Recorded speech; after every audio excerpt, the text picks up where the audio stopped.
Tá bem. Então, nós vamos falar sobre o pós-operatório. A gente sempre fala, né, que o mais fácil é operar. O que é difícil? Saber cuidar do paciente.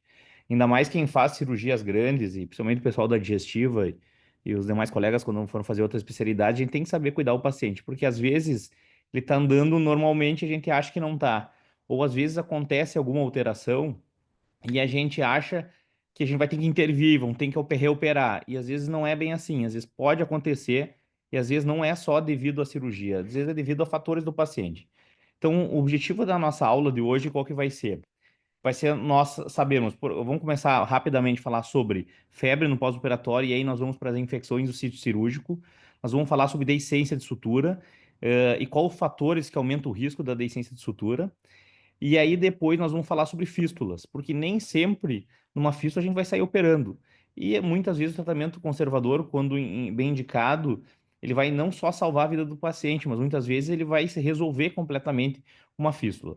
E no final da aula a gente vai falar um pouquinho sobre fístula pancreática, tá? Que a gente vê no dia a dia que é uma fístula muito comum, tá? Então, falando sobre febre, é bater sempre na mesma tecla que a principal causa de febre no pós-operatório é a telectasia. Então, são as questões pulmonares que são a principal causa de febre. Então, muitas vezes a gente faz aquela apendicite e foi tudo tranquilo, o paciente fez febre, a gente fica angustiado e às vezes acontece no consultório, não, é normal. O paciente liga em casa e está com febre, é a primeira causa que a gente vai vir na nossa cabeça, a questão respiratória. Também não dá para esquecer além da telectasia, por exemplo, o TEP, o tromboembolismo também causam, mas aí vai ter toda uma repercussão hemodinâmica nos pacientes. Outra questão que eu queria bater para vocês, da flebite, muitas vezes, que acontece, principalmente 48 horas depois, muitas vezes a gente nem imagina. A gente tem que olhar o acesso dos nossos pacientes, principalmente o acesso periférico. Então, às vezes, tu tá tudo preocupado, a PCR subiu e tu acha que tá com problema, o paciente fez febre 2 dias, 3 dias depois da tua cirurgia e tu não olha o acesso. Então, basicamente, tem que olhar o acesso. E a flebite é uma causa que é muito importante e acontece geralmente 48, 72 horas de pós-operatório. Também a gente bate na tecla de não sondar os pacientes. Então, toda vez, vou fazer uma hernia inguinal. Pessoal, eu sempre digo assim, se for demorar um pouquinho a mais, é bom que esteja alguém mais experiente, demorou um pouquinho na hernia por vídeo, alguém mais experiente assume, que também não é bom ficar 6 horas numa cirurgia, que às vezes não é para ser uma cirurgia tão longa. E a sondagem aumenta o risco de infecção urinária, por isso que a gente, em média, não sonda geralmente os pacientes com hernia inguinal e nem com apendicite. A gente pede para ele urinar antes da cirurgia. E a gente não pode esquecer, principalmente nesses pacientes que foram sondados, de que é uma principal causa. 3, 4 dias depois, o paciente fez uma infecção, fez uma febre e a gente esquece do básico. Sempre a gente acha que é a complicação da nossa cirurgia, e às vezes não. A maioria das vezes não. A maioria das vezes é o básico, como a flebite e a infecção urinária. E aí nós vamos falar sobre infecção de ferida operatória. Infecção de ferida operatória, pessoal, não é comum no primeiro, no segundo dia da cirurgia. Se ela acontece precocemente, a gente tem que atentar para o Clostridium, tá? Porque ela não é comum no primeiro e no segundo dia. Agora, ela acontece geralmente no quinto dia e ela vem com um aumento de secreção purulenta na ferida operatória. E ela pode, e também outra causa é a fístula. Depois a gente vai falar especificamente da infecção, tá? Do sítio cirúrgico. A fístula também acontece geralmente do quinto ao sétimo dia, é aquele pós-operatório mais arrastado, lembrando que em cirurgia grande é normal ter ilho até o quinto, sexto dia, por todo o remite pela resposta inflamatória que vai ter no corpo, que não é tão importante energia para o intestino, mas depois ele não é tão normal. Então, voltando para a infecção do sítio cirúrgico, a gente vai ver conceitualmente o que que ele é. Ela pode acontecer tanto no quinto, sexto dia, mas ela também pode acontecer muito mais que 30 dias. Aqui tem um caso até da mãe de um funcionário da Santa Casa do Transporte que foi colocado uma tela. Quando vocês olharem a linha embaixo, tem a tela. Essa paciente tinha sido operada por um colega há 1 ano e meio e ela veio séptica. Ela até estava internada pro pessoal da clínica. Ele me pediu uma ajuda, eu fui ver, eu liguei para o colega e pedi se eu não poderia assumir o caso e levei ela para o bloco. Tirei o que deu de tela, lavei, lavei, lavei, lavei, lavei, lavei. Ela estava séptica. Tá? Ela precisou de UTI, inclusive, devido a uma órtese. Então, uma infecção do sítio cirúrgico pode ser 1 ano depois, pode ser, sim, 1 ano depois. Não é tão comum, mas pode ser. E a gente não pode esquecer do agente mais comum. O agente mais comum é o Staphylococcus aureus.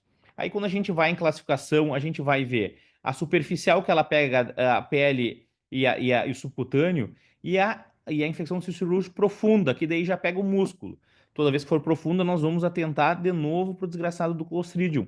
O Clostridium, às vezes, tu acha que tem fístula intestinal, o tamanho, o cheiro e a secreção fétida que tem na ferida operatória. E não é, muitas vezes, é só de subcutâneo. Tá? E aí, quando vai pegar órgãos e cavidades, então uma infecção aí ainda mais profunda. Mas tem fatores relacionados ao paciente. Muitas vezes a gente acha, eu fechei mal, geralmente às vezes pode acontecer o doutorando fechar, não se escovou direito, não. Mas aí tem todos os fatores, como desnutrição, obesidade, paciente diabético, hipoxemia, por isso é importante do O2 no pós-operatório imediato, paciente imunossupresso, anemia pré-operatória, pacientes muito doentes, com asa maior que 3, tá? Eh, também pode ser não relacionados aos pacientes. Qual que são? O material mal esterilizado, antisepsia inadequada da pele, a presença de corpo estranho. Muitas vezes pode acontecer que tenha infecção, então algum corpo estranho.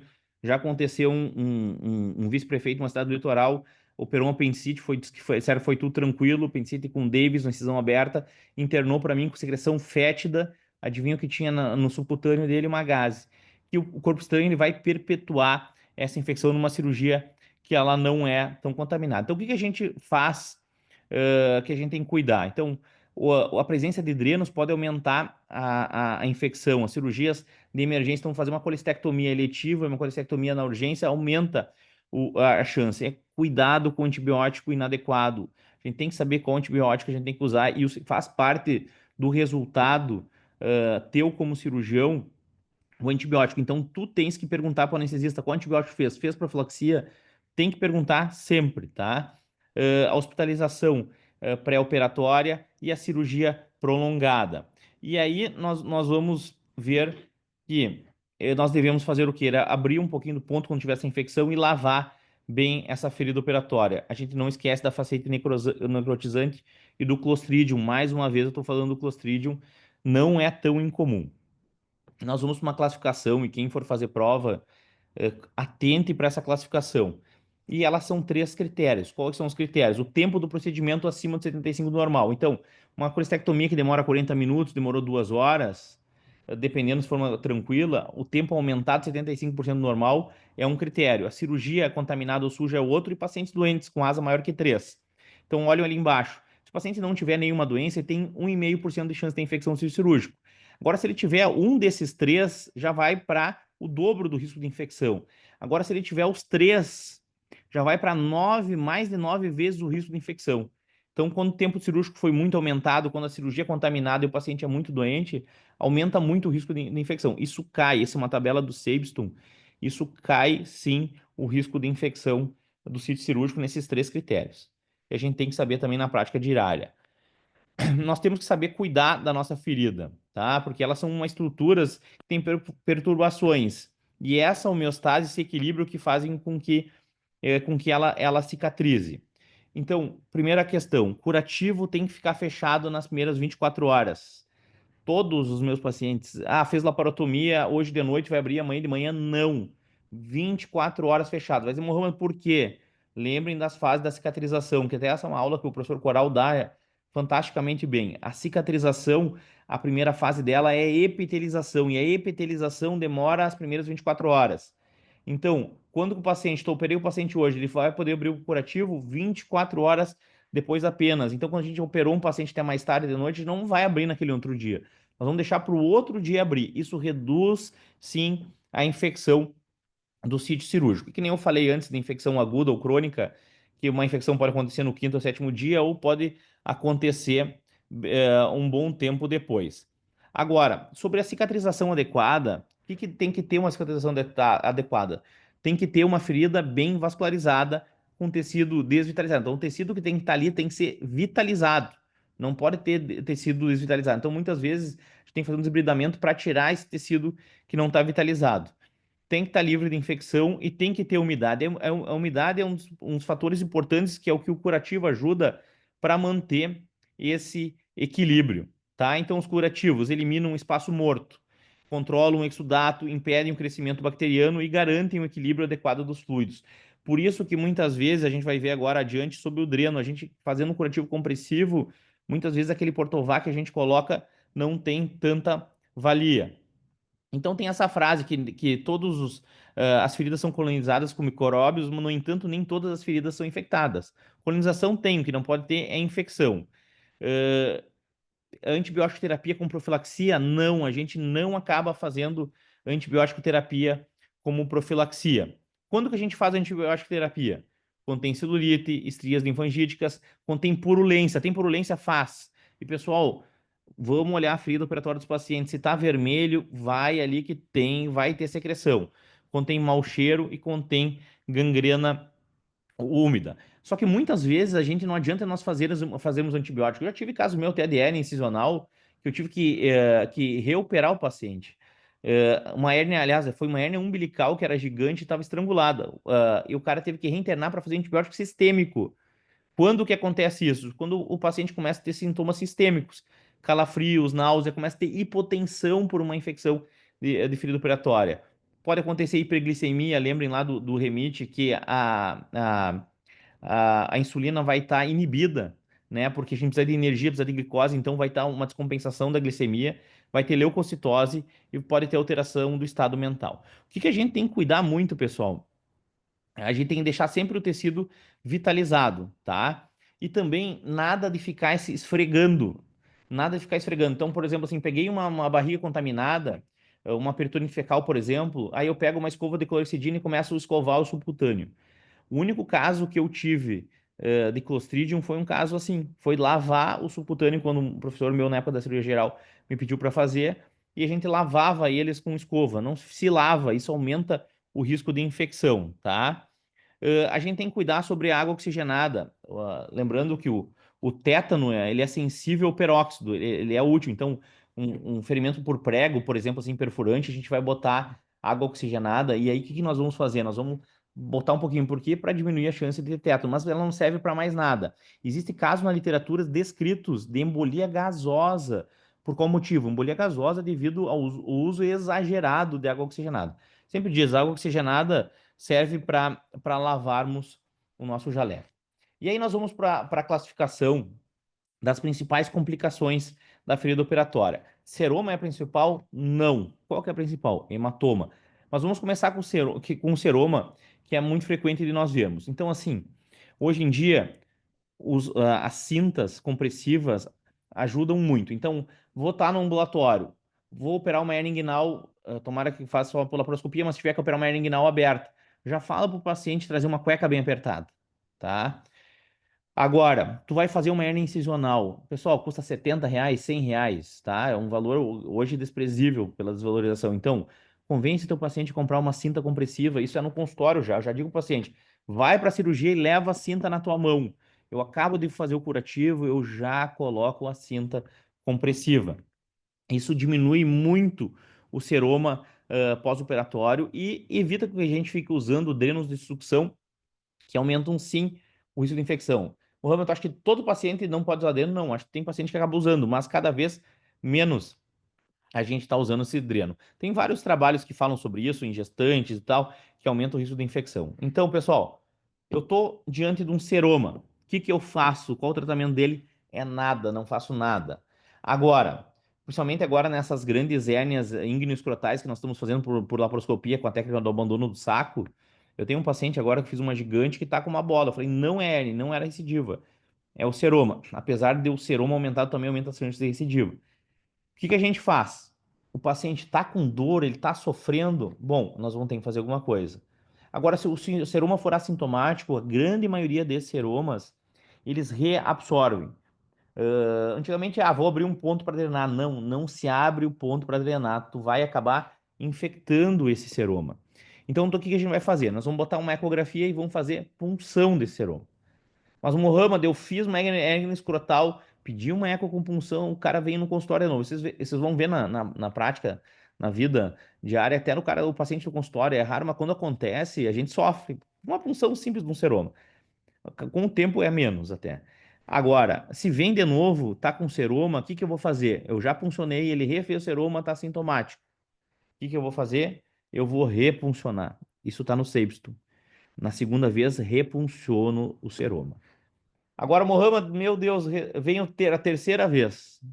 Aí sim que é a indicação de abrir, tá? Para deixar drenar. Então a gente não abre para não infectar. Apenas se ele voltou pela terceira vez, tá bem? Agora, quando nós falarmos de hematoma, tá? A principal causa de hematoma é a hemostasia, então nós temos que cuidar sim hemostasia. Hoje em dia, até na cirurgia bariátrica, a gente olha os trocáteres na hora de sair todos eles, todos eles. Eu já vi trocáter de 5 milímetros sangrar 1 litro para dentro da cavidade. E não é um fator tão incomum de reoperação desses pacientes. Então, o que que a gente tem que fazer? Olhar os trocáteres. Pessoal, tá todo mundo cansado, acabou a cirurgia, se tu pode visualizar na hora que o colega o técnico de enfermagem vai desligar o gás, olha os trocáteres, não tira eles a moda louca, espera o gás sair com a câmera dentro, depois tu vem tirando, vem vendo subcutâneo. A luz da torre a gente desliga por último, não dá para desligar tudo junto, luz e gás. Então nós temos que olhar muito bem a questão do hematoma.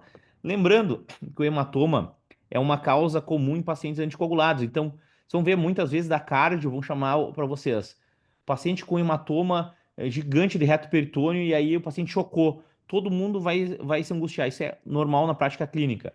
Tu vai lá e diz para a anticoagulação, e repõe sangue e tu não opera esse paciente. Se tu operar ele, ele vai piorar. A única questão de operar esses grandes hematomas é que diminui um pouco a absorção para não piorar ainda mais a cascata de coagulação. A gente teve vários, até os R3 deve lembrar, aquela vez de uma gestante com baita hematoma, que falaram que pegou isso, aquilo, e a gente acabou abrindo o reto peritônio para tirar o hematoma que estava contido, porque no reto peritônio é um espaço que é limitado, então ele vai pressionar, vai aumentar a dor, o paciente vai chocar. Muita gente acaba operando por pressão, tanto da equipe de UTI e tudo mais.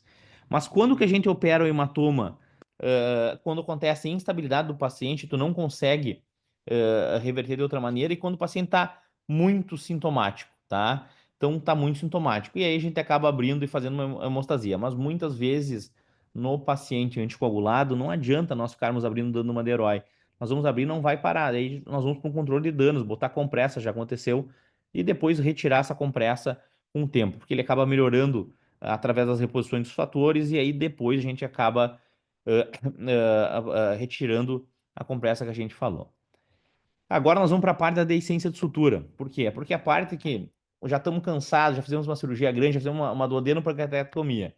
E aí sai o R4 da digestiva, sai o R3, ou o R5, o R4, e aí agora vai entrar o R1 e R2 da geral para fechar. É o momento mais importante. Não tem problema nenhum. R1 e R2 podem fechar sim, mas tem que ter a supervisão de alguém mais experiente. Por quê? Pelo risco de deiscência, que é uma parte extremamente importante da cirurgia. Com qual frequência acontece? De 1 a 3% desses pacientes não tem uma frequência tão grande. E geralmente é no sétimo ou 10º dia. O que que eu digo para vocês? A enfermeira liga e diz: fulano de tal, tá jorrando o curativo. Aí tu fala: meu Deus, fistulizou. Aí tá aquela loucura. Tu chega, o paciente tá com um apósito na região abdominal, com muita secreção, mas muita secreção mesmo. Mas não tem cheiro, é coloração de salmão. Então, o que que a gente vai falar? Calma. Quando eu vejo isso no pós-meio imediato, não adianta tu sair reoperando ele no sétimo, 10º dia. Tu vai conter, vai ver se está aberto, se não tem nada que tiver eviscerado. Os pacientes graves, por exemplo, que são os que mais acontece isso. A gente vai deixar e, bom, depois que formar a hérnia, a gente vai ver como é que a gente vai resolver. Mas nesse momento inicial, depois de ter um trauma cirúrgico de uma cirurgia maior, nem sempre é o momento mais adequado. A gente tem que individualizar, caso por caso, para ver o que nós temos que fazer. Mas tem fatores dos pacientes que são responsáveis. Ah, Mohamed, foi a culpa do R1 que fechou. Não, a maioria das vezes não é. Nós tivemos um caso uma vez de um pacientinho de fora que tinha um neodesôfago e nós fomos fazer uma jejunostomia. Eu nunca me esqueço, eu estava era residente da digestiva, ele me ligou do mercado, as pessoas apavoradas, ele até achou um pouco de graça. 45 dias depois de uma jejunostomia, qual que é o grande risco da jejunostomia no paciente paliativo, o paciente com neodesôfago? O grande risco dele é que ele está desnutrido. E aí, evisceração. Então, nós temos que cuidar. Agora, 45 dias depois, ele estava no mercado com vida praticamente normal e viscerou na frente de todo mundo. Ele segurou as alças intestinais e veio. Era 1 hora e pouco da cidade dele para cá, para nós reestruturarmos a parede abdominal. Então, quais são os fatores de risco do paciente? Pode ser erro técnico, pode ser. Mas cirurgias de emergência, infecção intraabdominal, a idade avançada, a pressão intraabdominal elevada, a obesidade, uso crônico de corticoide, tanto aumenta o risco de fístula quanto de deiscência da parede abdominal. Por isso, quando a gente vai fazer hérnia em paciente imunossupresso, a gente sabe que a própria hérnia pode aumentar a deiscência, paciente desnutrido em radioquimioterapia, e também diabético e urêmico. Indo agora para o assunto de fístula. Pessoal, eh, conceitualmente, o que é fístula? Uma conexão anormal. Então, o que é? Um líquido que tem que estar dentro do intestino sai, ou um líquido que tem que estar dentro da urina sai do trânsito da urina, tá? E aí vai acontecer isso. A gente vai ver que as fístulas, agora falando das intestinais, são classificadas entre baixo débito, moderado débito de 200 a 500 e acima de 500, considerado como fístula de alto débito. Eu faço, porque muitos anos na décima enfermaria a gente vinha muitos casos com catástrofes abdominais de outros lugares e a gente reoperou muitos pacientes. Então, hoje, por exemplo, assim, quando tem fístula intestinal, eu procuro, muitas vezes, se não dá e vai aumentar muito a pia, eu não reconstruo a parede, para não aumentar isso e aumentar o risco de fístula. Teve um caso, acho que o Rodrigo Scope teve junto e vários de vocês até acompanharam no andar, de um paciente recente que foi operado uma retossigmoidectomia no interior, fistulizou, foi feito um Hartmann aberto, fistulizou, aí foi operado 6 ou 7 vezes no Hospital Mãe de Deus e fistulizou. E aí ele veio para nós operarmos ele. A gente operou ele, no 10º pós-operatório estava com a PCR, se não me engano, de 70 ou de 30. Não, de 20, desculpa. PCR de 20 e fistulizou no 10º pós-operatório. Foi angustiante para quem viu, foi angustiante para mim como cirurgião, porque eu vejo fezes saindo e eu não, e aí eu tenho que saber se eu vou operar ou não vou operar, como eu sabia do histórico dele e sabia que a gente não deixou, eu só soltei realmente a fístula, eu não soltei o abdômen todo, então não tinha cavidade para conter, e em nenhum momento ele ficou séptico, em nenhum momento ele ficou com taquicárdico. Eu segurei, mesmo que saía 300, 400, 500 ml de líquido por dia. Sujava o apósito, eu tenho vídeos jorrando. E aí a gente começou a octreotide. Aí vai ver aqui vários artigos. Adianta ficar usando preventivamente? Não adianta. Tem muitos estudos que diz que sim, que não tem o maior nível de evidência. Mas a gente, no caso, que era uma fístula de alto débito, eu tive que começar uma nutrição parenteral nele, NPO total, e aí aguardei. Acho que foi em uns 20 e poucos dias até, tem aqui uma cena engraçada, porque ele sempre tinha bombom para servir no quarto que ele estava no Santa Rita, e a gente tinha ouro branco lá, mas eu nunca comi, e ninguém da equipe que ia ver comia, porque, bah, ele tá sem comer há 20 dias e nós vamos comer um bombom na frente dele. Aí até que chegou o dia que fechou totalmente, acho que o Rodrigo foi comigo e a gente pegou um bombom, deu para ele, fez ele comer e a gente comeu junto. Então aqui que a gente vai fazer inicialmente? A gente vai deixar NPO, inibidor de bomba para diminuir a secreção gástrica, e vamos corrigir, sim, os distúrbios hidroeletrolíticos e antibiótico terapia. Muitas vezes, tu indicar cirurgia precocemente, tu acaba matando o paciente. Tem que deixar esse paciente vivo. Então, quando tem caminho de outro lugar, ainda mais, é o clínico que vai deixar ele na hora ideal para que tu possa operar. Então, pacientes com baixo débito, muitas vezes até dieta de absorção alta, muitas vezes ela diminui, ela já resolve por si só, tá? Agora, nos pacientes com alto débito, não tem NPT, tá? Eu geralmente sou um pouquinho agressivo, acabo começando com NPT mais precocemente. Aqui a gente vai ter um quadro sobre o tratamento da fístula. A gente vai ver que muitas vezes a gente vai reoperar apenas 4 a 6 semanas de tratamento clínico, e às vezes até mais de 4 a 6 semanas.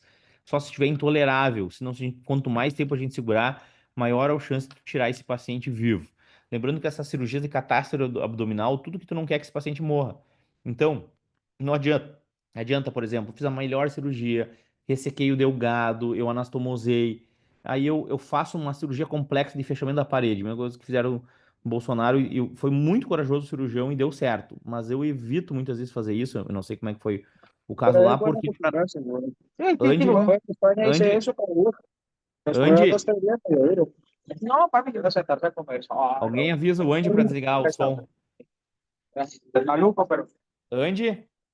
No lo conoce. Tá, então vamos continuar aqui, então. Então, 4 a 6 semanas a gente tem que esperar. Tá todo mundo angustiado, a família tá angustiada, é a pressão da família. Tu, como cirurgião, te sente mal, tá fissurado? Não. Faz tratamento clínico. Muitas das vezes, tu acaba resolvendo com reparo clínico sem precisar do reparo cirúrgico. Mas o que que tem de mais moderno nisso aí? Hoje em dia tem o reparo endoscópico, muito utilizado nas fístulas esofágicas, que são fístulas que se resolvem, e nas fístulas colônicas. Então, tu pode botar um vácuo, por exemplo, numa fístula endoscópica ou numa fístula colônica, além dos stents, tá? Então, tem vários artigos aqui que falam da questão do stent. O meu grande medo do stent que ele aumenta aqui, é a migração, principalmente no stent de esôfago, para tirar, principalmente numa bariátrica, por exemplo. Já aconteceu de migrar para o duodeno, para o jejuno, já aconteceu de tirar, rasgar a mucosa. Então, a gente tem que cuidar um pouquinho com o stent, mas ele é um tratamento que a gente pode usar sim. Então, um tratamento endoscópico, vácuo ou stent. Tem que ter em mente que tu tem isso para te usar. Fistulotomia. O que que é fistulotomia? Eu já vi isso em fístula de sleeve, por exemplo, que aumenta o resultado da força e lá no ângulo de Ries, onde é que é pouco vascularizado, vai aumentar a fístula. Então, o que que a gente faz? Endoscopicamente, o endoscopista ele entra e aí ele acha o orifício da fístula. Tu entra muitas vezes na cavidade abdominal. E por mecanismo de pressão, aquilo ali tá jorrando. Tu vê alça o intestino. Então o que ele faz? Ele pega uma lâmina, como se fosse um bisturi endoscópico, ele rasga aquela fístula. Para quê? Para mudar o resultado da força. Então a força de retorno que vai jogar de novo naquela fístula, depois que tu faz uma fistulotomia, tu corta a fístula. Sim, tu corta o estômago que tá furado. Tu faz com que ele faça uma reação inflamatória e feche essa fístula. Olha, eu vi uma vez uma fístula de sleeve que demorou 3 meses, só fechou com fistulotomia, tá? Então a gente tem que ver o que que a gente pode fazer nisso. Realizar endoscopia durante o procedimento. Quando eu estava no Canadá, em Toronto, eu fiz um fellow de um mês,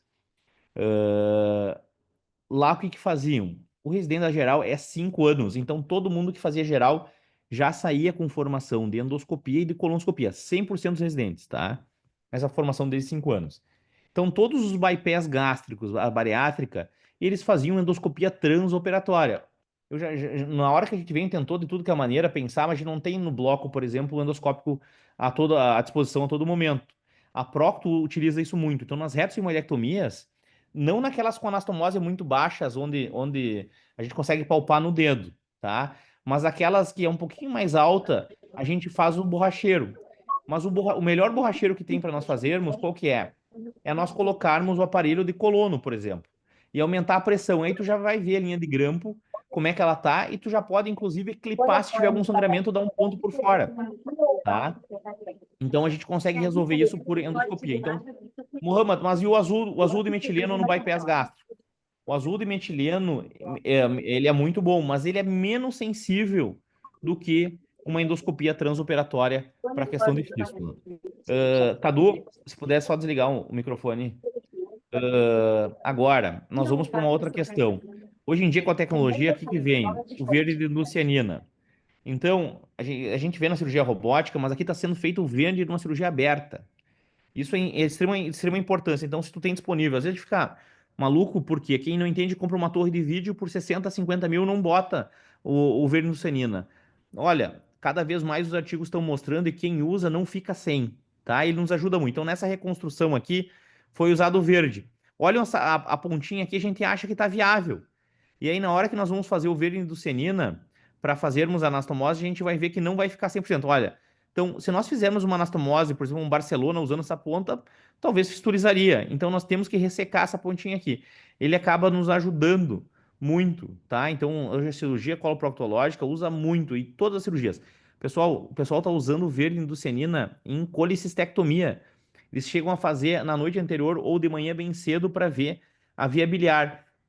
Isso acaba diminuindo a chance de lesão. Então, no caso em questão que eu coloquei, o que que foi feito? Foi feito a ressecção daquele cotinho que não estava bem perfundido, tá? Então, 1/3 dessas fístulas elas acabam curando espontaneamente com tratamento conservador, tá? Que pode durar de 5, 6 semanas, tá bem? E tem as questões aí que eu não vou bater, que isso aí todo mundo sabe, sobre os trajetos. Por exemplo, assim, trajeto mais longo tem mais chance de fechar, trajeto mais curto menos chance. Agora, fístula lateral é mais desfavorável que a fístula terminal. Então, muitas vezes tu tem uma fístula lateral de duodeno, de coto duodenal, tu vai lá e secciona sabendo que vai abrir fístula terminal, mas a terminal fecha mais fácil. E aí nós vamos ver também a fístula esofágica, que mesmo ela sendo comum, ela é um fator favorável para o fechamento, tá bem? E agora, no final, para não ser muito cansativo, nós vamos para a fístula pancreática, que é uma complicação muito comum que todo mundo acaba vendo muito no pós-operatório. E aí nós vamos para a definição dela, tá? Que é uma conexão anormal do pâncreas a outros órgãos ou estruturas próximas. E aí nós vamos para esse conceito, que a amilase do dreno, ela não pode ser superior a 3 vezes a amilase sérica. Eu tive um paciente que uma vez eu fiz uma duodenopancreatectomia, a paciente tinha HIV, foi uma cirurgia linda, ótima, a paciente estava super bem, e aí começou a ficar meio estranha, e a amilase do dreno veio 12. Quando eu vi a amilase do dreno veio 12, beleza, resolveu 12 amilase do dreno. Tava com o Mariano junto, nós tava no vestiário entrando no bloco, o Mariano olhou a sérica, falou, tu viu a sérica? Eu, quanto? 3. Então não é 3 vezes, já deu 4 vezes a sérica. E ela deu uma fístula bioquímica nessa paciente, tá? E isso a gente vai ver conceitualmente o que que é esse tipo de fístula, tá? Geralmente ela acontece no terceiro pós-operatório, pode ser às vezes tardiamente. Então às vezes pode ser no sétimo pós-operatório. A gente nunca consegue estimar no pâncreas uma regra geral. Ah, 10 dias não deu, pode voltar a ter essa fístula. Então a gente vai ter que ver muito a condição clínica desse paciente para nós vermos como é que nós vamos tratar. Então, antigamente nós falávamos em fístula grau A. O que que é a fístula pancreática grau A? A fístula pancreática grau A nada mais é que hoje não usa mais, é o vazamento bioquímico, ou seja, nós coletamos de praxe no terceiro, no quinto pós-operatório, a amilase do dreno e a amilase sérica. Porventura deu uma amilase sérica do dreno 3 vezes maior a sérica que está do paciente, e aí a gente acha que vai ter fístula e não teve.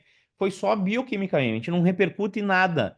O que que eu tenho que fazer? Eu não tenho que agir em nada, em nenhum momento eu vou interferir na conduta do pós-operatório. Agora, na fístula grau B, é aquele paciente que eu tenho que fazer o quê? Eu tenho que iniciar antibiótico terapia, por exemplo. Eu faço uma ação que eu tenho que iniciar que não iria iniciar se não fosse. Então, a fístula pancreática, quando é grau B, eu começo antibiótico. Na grau A, não faço nada. Na grau B, eu faço antibiótico. E qual que é a grau C? É aquela que não está, por exemplo, tá coletando a cavidade abdominal e eu vou ter que reoperar o paciente.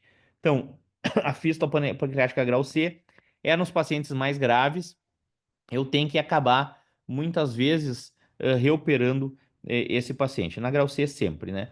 Então a gente vai aí para alguns critérios que aumentam esse risco de fístula e é o pâncreas fibrótico. Então, quando a gente vê um pâncreas duro, mais fibrosado, eu diminuo muito a chance de ter fístula. Inclusive o grupo de Toronto, eles no pâncreas duro com ducto maior que 0,5, eles não colocavam dreno, fazia uma duodenopancreatectomia e não colocar o dreno, porque o pâncreas duro e com ducto não tão pequeno, acima de 3 milímetros, ele diminui muito a chance de dar. Então, muitas vezes tu faz a duodenopancreatectomia, tu se frustra, pô, fiz a anastomose perfeita e fistulizou, pode acontecer sim. Porque muitas vezes o pâncreas ele é gorduroso e é meio molengão. Não tem estudo nenhum que tu ficar usando octreotide, por exemplo, pós-operatório. Vou começar fazendo injeção de octreotide e vou reduzir meu índice de fístula. Isso não tem, tá? A gente não acaba usando isso. Agora, quais fatores pancreáticos que interferem? O remanescente fibrótico, tá? O parênquima pancreático aumenta a chance de fístula, o ducto menor que 3 milímetros aumenta o risco de fístula, paciente diabético, paciente que já foi feito uma laparotomia e um tempo de cirurgia maior. Aqui, por final, a gente vai ver o uso da radiologia intervencionista no tratamento da cirurgia pancreática. Esse caso foi uma funcionária do Hospital Teta o Broco, que foi nosso residente, hoje é plástico, cirurgião plástico. Quando ele estava no primeiro semestre da faculdade, eu era R1 da cirurgia geral no São Vicente de Paulo, em Passo Fundo. E aí, o que que teve? Uma funcionária do hospital chegou na emergência com 5 tiros na região abdominal, tá? Eu tava na transição de R1 para R2, os R2 operaram ela. Quando eles saíram, eu assumi. E aí tinha uma fístula pancreática que chegou a ter alto débito. Então foi feito tudo que podia ser feito na cabeça pancreática e não tinha muito o que fazer. E aí, em Passo Fundo estava chegando o Guilherme Gomes, que é radiologista intervencionista. Eu cheguei pro Guilherme e falei, Guilherme, que tu acha nós colar? Ele falou, se der problema, vocês operam. Eu chamei meu chefe, falei, ó, professor, que era o Mesquita, o que o senhor acha? Tem que vir de novo agora, vamos tentar colar o trajeto da fístula. E aí a gente colocou cola, tá? Então aqui tá, vocês conseguem ver a imagem da cola entrando e colou, incrivelmente parou totalmente a drenagem da fístula pancreática. Ela saiu um pouquinho, primeiros 2 ou 3 dias, depois fechou completamente, e a gente publicou esse artigo. Então, muitas vezes a fístula angústia do cirurgião é super bonder, que já tem descrito, já usaram de tudo que vocês podem imaginar. Mas tu saber o teu limite, saber a hora que tem que agir, faz toda a diferença para o teu resultado. Tá bem? Pessoal, dúvidas?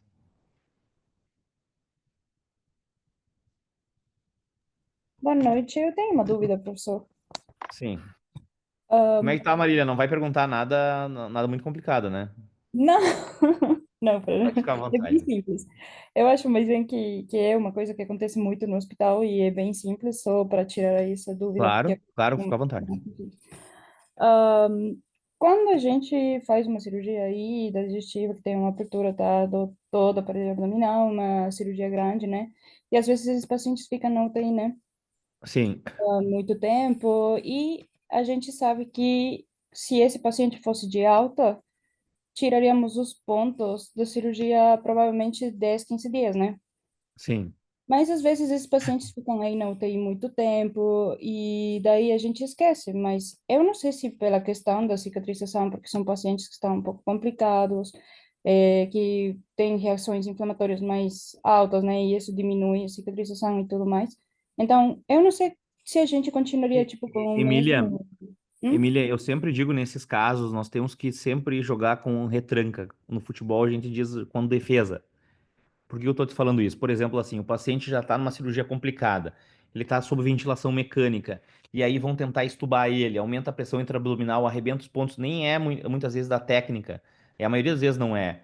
E aí fica contido e fica eviscerado, mas contido na pele, tá? Esses pacientes graves, aí tu acaba levando para o bloco para reestruturar e vão reacordar na UTI, e às vezes sabe como é que vai ser o processo, ele acaba novamente eviscerando. Então tem que individualizar primeiramente, depende de cada caso. Mas a grande maioria desses casos, desses pacientes graves, que não está eviscerado externamente, está contido, não está obstruído de nenhuma maneira, porque às vezes pode ser uma abertura bem pequena e estrangular alguma hérnia dentro, por exemplo, tá? Mas quando for a reestrutura e tiver fechada a pele, o que que eu tento fazer? Sempre eu tento conversar com a família para comprar a faixa abdominal e eu deixo ele na UTI com faixa abdominal.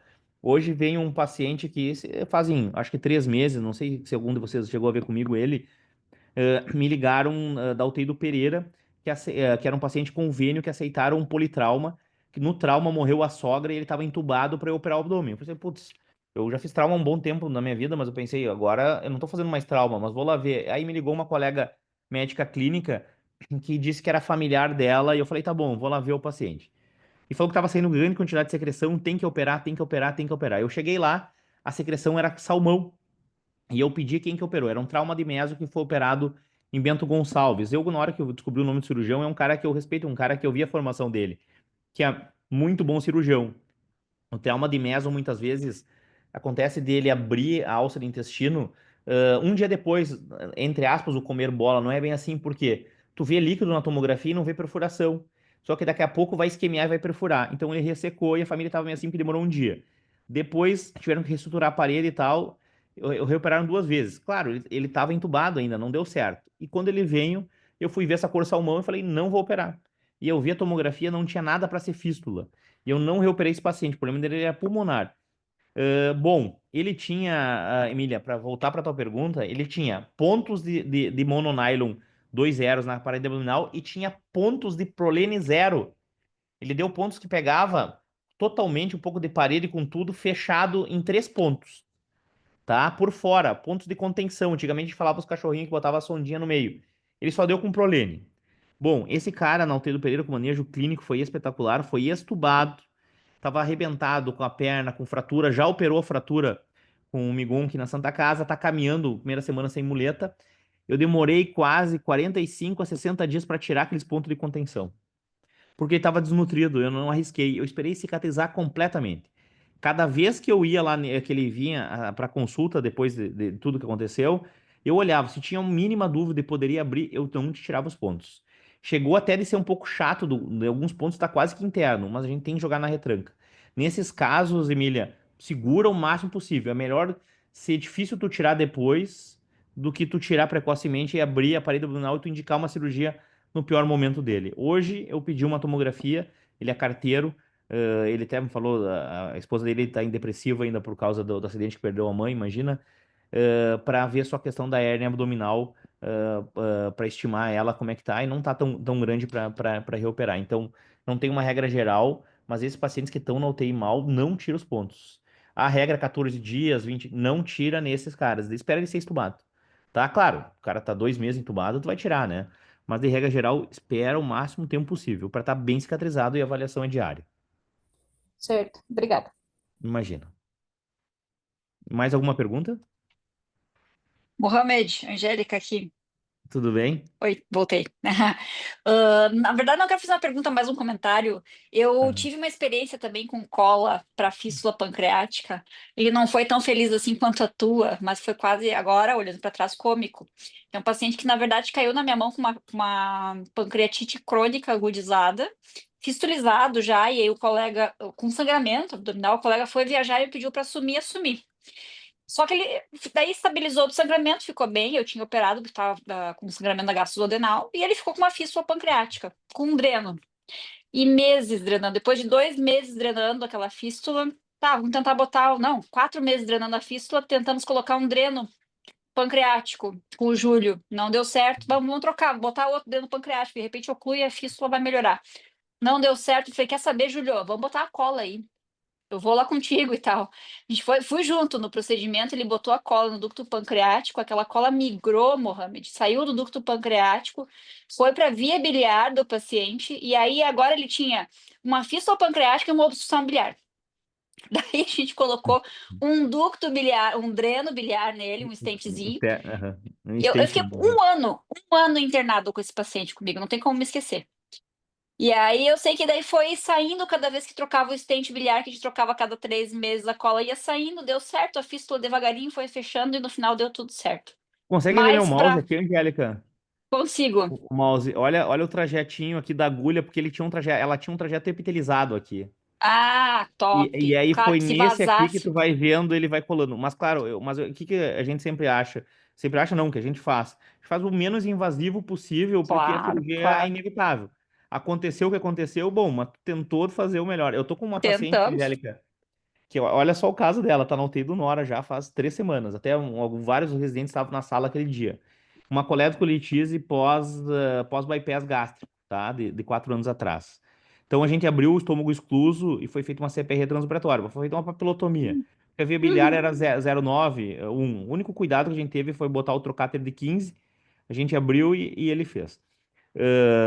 E aí, essa paciente na noite já virou com muita dor. Que pode acontecer isso, a gente sabe que até os nossos índices Pancreatite, na aham. Santa Casa são baixos até, né? A gente até se Uhum. convence tanto porque é muito baixo. Mas a paciente tá até hoje a PCR dela tá 150, mas ela tá com Precedex e tá com ketamina para dor. Ainda internada na UTI, não tá disfuncionada, mas já tá há Que três top. semanas. Aí a Uhum. família fica assim, Mohamed, por que tu não abriu a via biliar? Dizer, olha, eu fiz o que tinha de mais moderno que poderia Claro. evitar uma cirurgia que pode evitar uma complicação. Complicação pode acontecer no que tem menos invasivo, no mais invasivo, né? Mas não é fácil. É verdade, é verdade. A gente tá sempre tentando acertar, né? Mas É, me diz mas uma às coisa que vezes. eu até fiquei curiosa, o trocáter de 15 que tu falou é para poder colocar o endoscópio por dentro dele? Para entrar o aparelho dele tem que ser 15. Eu também não sabia, o Júlio pediu Ah, no que tri. dia e ele entrou pelo de 15, senão não entra. Só Top. que para nós que operamos, tu vê a endoscopia quando ela entra e canula, porque ele faz com o paciente decúbito ventral, né? E tu faz no dedo dorsal na hora da cirurgia. Ah, E aí, verdade. querendo ou não querendo, ele também tá em espelho dele, né, do que ele faz. Não é fácil. Verdade. Eu vou te dizer que se eu Bah, tivesse algum cístico para explorar numa via biliar tão pequena, eu não sei se não teria sido uma opção, né? Mas não adianta. Foi o que melhor tinha para fazer e deu pancreatite. mas E sabe que agora, hoje eu tava falando com o Falcão sobre isso. Ele disse que tem um caso exatamente assim. É um paciente com bypass com coledocolitíase e ele vai tentar fazer pelo cístico. se tem cístico reminiscente, eu acho que é uma boa Uhum, alternativa. Eu acho que é uma uhum. boa alternativa. É que nesse caso meu, ela já tinha a colecistec prévia e não tinha nada para difícil cístico. Ah, bah, Entendeu? Já tinha então sido vai. feito pelo colega na hora. e Uhum. depois a gente acabou fazendo essa opção, né? Mas olha, eu vou te falar, esses casos, porque assim, os pacientes CPRE, eles vão achando que é um procedimento endoscópico, fazer uma endoscopia. Ah, exatamente. Aham. Então, né, é difícil o manejo também com a família no começo, deles entender que tu tá ali, que não tem o que tu fazer. A UTI muitas vezes já. Qualquer dúvida na hora, tomo. Tá, então isso, tomo. Tá, vamos fazer tomo. Tu entendeu? Mas para Uhum. convencer. E o que aconteceu nesse meu caso, Angélica, até eu divido contigo, que eu nunca tinha visto. A paciente, com tamanha compressão que ela fez, e o radiologista me confirmou que não tinha janela posterior, ela comprimiu o cólon ascendente e ela fez como se fosse uma colite isquêmica do ascendente com um pouco do transverso por compressão da pancreatite. O meu medo é Nossa. fistulizar esse cólon ali na Aham. sequência, né? Mas por compressão Claro. dela. Agora que ela Que diminuiu as loucura. diarreias e melhorou. É, Bah.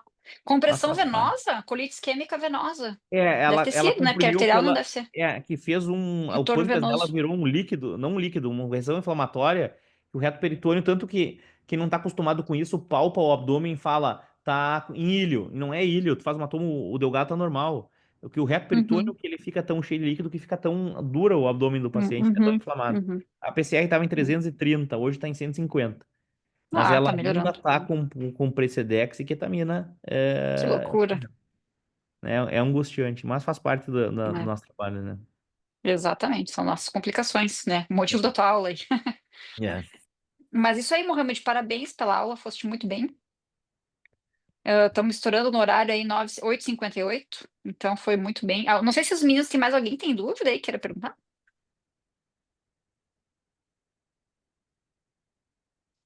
Esse silêncio. Acho que não querem perguntar. Agora o Andy não liga o microfone dele. É verdade. Eu mudei, eu botava no mudo cada vez que ele ligava. Eu não sei o que que ele fazia que ligava sem querer. É. Mas então Tá tá, bom. muito obrigado, Tá uma bom, boa gente. noite Boa para todo noite. mundo. Boa noite a todos.